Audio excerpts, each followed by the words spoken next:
Assalamualaikum, nama saya Rospita Nurfazria. Saya adalah seorang pengajar bahasa Indonesia.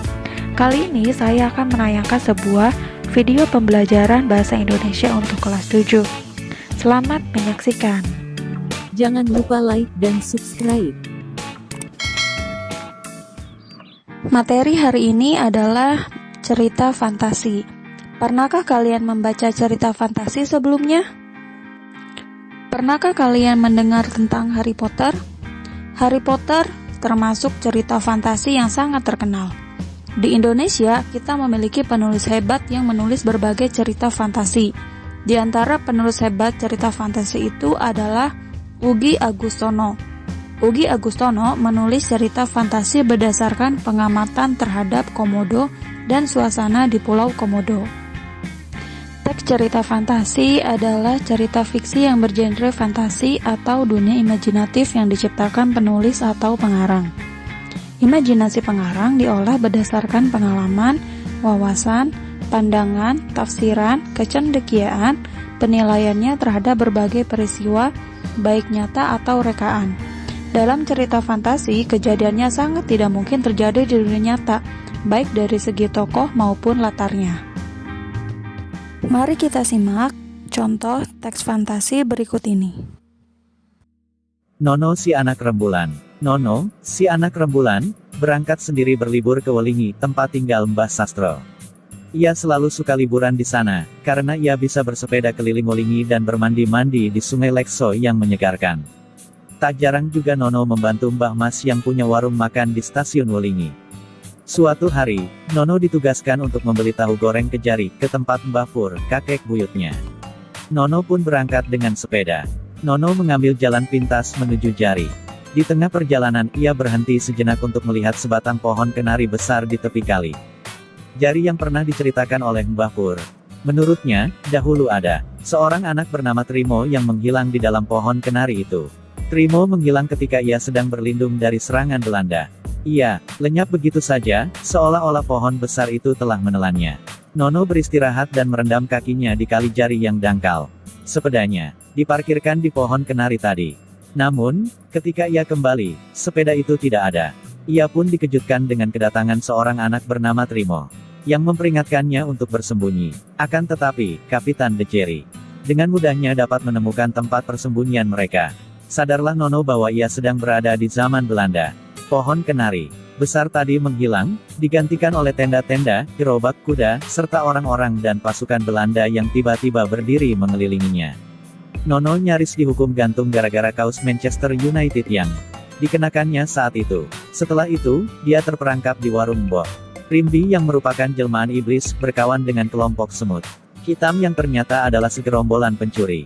Nono juga bertemu legenda Gunung Kelut, Mahesasuro dan Lembu Suro, berjumpa dengan Sars si putri Belanda yang dapat mengubah dirinya menjadi burung kenari, dan berhadapan dengan Sri Ratu yang dijuluki Setan Merah.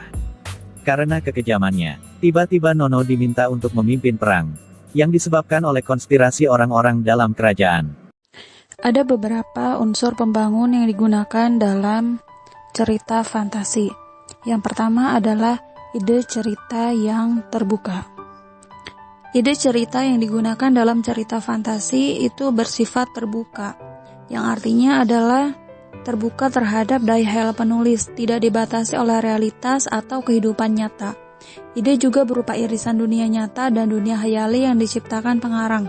Jadi ada yang murni dari khayalan, ada juga yang merupakan irisan atau bagian dari dunia nyata. Ide cerita terkadang bersifat sederhana, tapi mampu menitipkan pesan yang menarik. Tema cerita fantasi biasanya adalah magic, supernatural, atau futuristik. Seperti dalam cerita tadi, Nono tiba-tiba terlempar ke zaman Belanda, padahal ia sedang dalam perjalanan menuju desa Jari. Dia sedang beristirahat di sebuah pohon, lalu tiba-tiba saja terlempar ke zaman Belanda. Unsur yang kedua adalah terdapat keanehan, misterius, dan keajaiban. Cerita mengungkapkan hal-hal supernatural, kemisteriusan, kegaiban yang tidak ditemui dalam dunia nyata. Cerita fantasi adalah cerita fiksi bergenre fantasi, sehingga pada cerita fantasi hal yang tidak mungkin menjadi biasa. Tokoh dan latar diciptakan penulis tidak ada di dunia nyata atau modifikasi dari dunia nyata, sehingga tema fantasi adalah magic, supernatural, atau futuristik. Contohnya adalah hewan atau benda yang dapat berbicara seperti manusia, ataupun seekor hewan atau benda yang memiliki kekuatan super atau magic. Unsur yang ketiga adalah latar. Latar yang digunakan dapat menembus ruang dan waktu. Peristiwa yang dialami tokoh terjadi pada dua latar, yaitu latar yang masih ada dalam kehidupan sehari-hari dan latar yang tidak ada pada kehidupan sehari-hari. Alur dan latar cerita fantasi memiliki kekhasan. Rangkaian peristiwa cerita fantasi menggunakan berbagai latar yang menerobos dimensi ruang dan waktu. Misalnya saja, di awal cerita latarnya tahun 2020, di tengah cerita latarnya zaman purba, di akhir cerita kembali lagi ke tahun 2020. Jadi, latar yang digunakan dalam cerita itu bisa berpindah-pindah. Contohnya lagi, seperti cerita pada Nono tadi. Nono bisa mengalami kejadian pada beberapa latar. Yang pertama, dia ketika waktu liburan di Uligi, lalu latar zaman Belanda, dan sebagainya. Jalinan peristiwa pada cerita fantasi bisa berpindah-pindah dari berbagai latar yang melintasi ruang dan waktu. Unsur pembangun cerita fantasi yang keempat adalah tokoh yang unik. Tokoh dalam teks cerita fantasi umumnya memiliki kelebihan tersendiri yang unik dan berbeda dari yang lain. Tokoh dalam cerita fantasi bisa diberi watak dan ciri yang unik yang tidak ada dalam kehidupan sehari-hari. Tokoh memiliki kesaktian-kesaktian tertentu, juga mengalami peristiwa misterius yang tidak terjadi pada dunia nyata. Tokoh mengalami kejadian dalam berbagai latar waktu. Misalnya saja, tokoh ada dalam setting waktu dan tempat yang berbeda zaman. Bisa waktu lampau atau waktu yang akan datang atau futuristik. Unsur pembangun cerita fantasi yang kelima adalah fiksi atau hayalan. Cerita fantasi bersifat fiksi atau hayalan sehingga isi cerita tidak dapat dinalar oleh akal pikiran jika dibandingkan dengan kehidupan nyata. Cerita fantasi bersifat fiktif ini bisa diilhami oleh latar nyata atau objek nyata dalam kehidupan tetapi diberi fantasi. Misalkan ketika kita melihat satu objek yang nyata yang ada dalam kehidupan nyata, lalu kita berikan fantasi.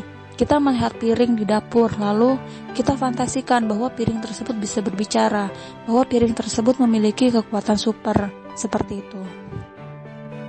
Unsur membangun cerita fantasi yang terakhir adalah bahasa. Penggunaan sinonim dengan emosi yang kuat dan variasi kata cukup menonjol. Bahasa yang digunakan variatif, ekspresif, dan menggunakan ragam percakapan, bukan ragam yang formal. Jadi bahasanya menggunakan bahasa sehari-hari sehingga mudah untuk dipahami oleh pembaca. Jenis cerita fantasi dibagi menjadi dua. Yang pertama, berdasarkan kesesuaiannya. Yang kedua, berdasarkan latar. Berdasarkan kesesuaiannya, cerita fantasi dibagi lagi menjadi dua, yaitu cerita fantasi total dan cerita fantasi irisan. Total artinya adalah seluruh cerita isinya adalah hayalan pengarang dan tidak akan pernah terjadi di dunia nyata. Contohnya saja pada cerita Ugi Susanto yang judulnya adalah Nataga the Little Dragon. Itu adalah cerita tentang seekor naga yang berperang dan itu tidak ada di dunia nyata. Yang kedua adalah cerita fantasi irisan. Irisan artinya sebagian, berarti sebagian nyata dan sebagian lagi hayalan. Artinya, cerita fantasinya mengandung fantasi, tapi masih menggunakan nama atau tempat yang ada di dunia nyata. Namanya seperti nama manusia biasa, tempatnya juga biasa, hanya saja ada kekuatan super di dalamnya. Contohnya adalah cerita yang sudah kalian simak tadi, si Nono. Nono adalah nama seperti orang biasa, tempatnya juga biasa, hanya saja ada latar yang menjadi beda. Itu adalah hayalannya dari ia kembali ke masa Belanda. Seperti itu. Jenis cerita fantasi berdasarkan latar dibagi menjadi dua. Yang pertama cerita fantasi sezaman, yang kedua lintas zaman. Yang sezaman artinya latar yang digunakan masih satu waktu saja, misalkan hanya masa kini, atau hanya masa lampau saja, atau masa yang akan datang saja, atau futuristik. Sedangkan kalau lintas zaman itu menggunakan dua latar waktu yang berbeda atau gabungan dari dua latar waktu. Jadi biasanya kalau lintas zaman itu masa kini ke masa lalu, balik lagi ke masa kini, itu adalah lintas zaman. Tapi kalau sezaman hanya masa kini saja terus. Terima kasih sudah menyaksikan video saya kali ini. Sampai ketemu di video selanjutnya. Wassalamualaikum warahmatullahi wabarakatuh.